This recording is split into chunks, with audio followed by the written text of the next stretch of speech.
vamos lá, mais um tempo verbal aí na voz passiva. Agora a gente vai trabalhar com o futuro com going to. Então, o futuro com going to, assim como os tempos contínuos, ele exige que você tenha um pouco mais de atenção, por já existir um verbo to be na frase, tá? Então, observe aqui.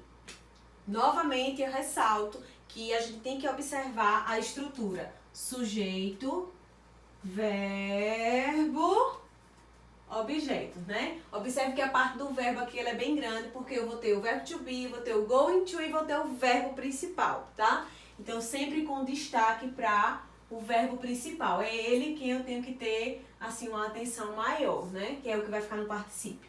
Então, vamos lá. O que era objeto se transforma em sujeito. Então, her é o pronome objeto para she. Então, she. E agora? Aí, onde já existe verbo to be, eu dou prioridade ao que já está na ativa. Então, mas eu não posso colocar she am. Então, eu tenho que fazer a troca. She's, aí repito going to, tá? Então, no futuro com going to, eu conservo o verbo to be, que já existe da ativa para passiva, só fazendo a concordância verbal. Preservo a forma going to.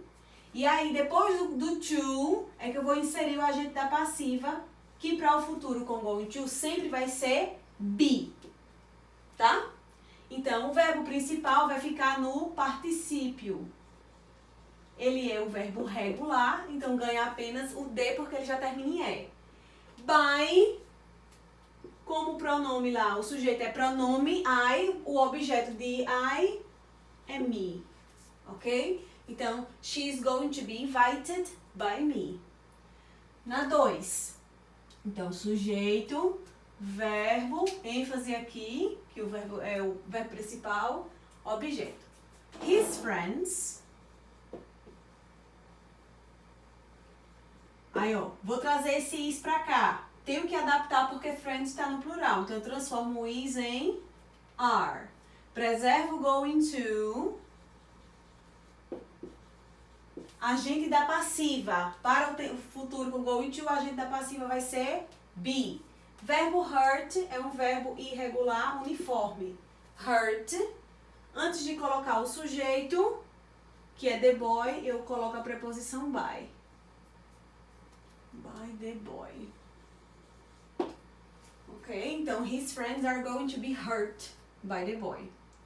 Jane isn't going to buy a new dress. Então, aqui eu vou ter o futuro com going to na forma negativa. Então, sujeito, verbo, objeto. Então, a new dress. Aí, posso transferir o isn't pra cá?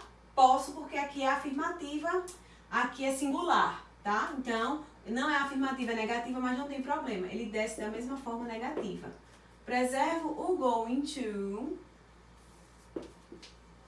Verbo buy vai para o particípio. Bought by Jane. Como é nome de pessoa, não preciso mudar. Tá? E o último, que é interrogativo. E aí eu tenho que prestar atenção aqui, ó. They é o meu sujeito, going to sell é o verbo principal, their new car. Então, para their new car, eu posso manter o are? Não, porque car tá no singular. Então, eu vou ter que trocar por is. Is their new car, né? Is their new car. Aí, going to. Agente da passiva, be, particípio de sell, sold.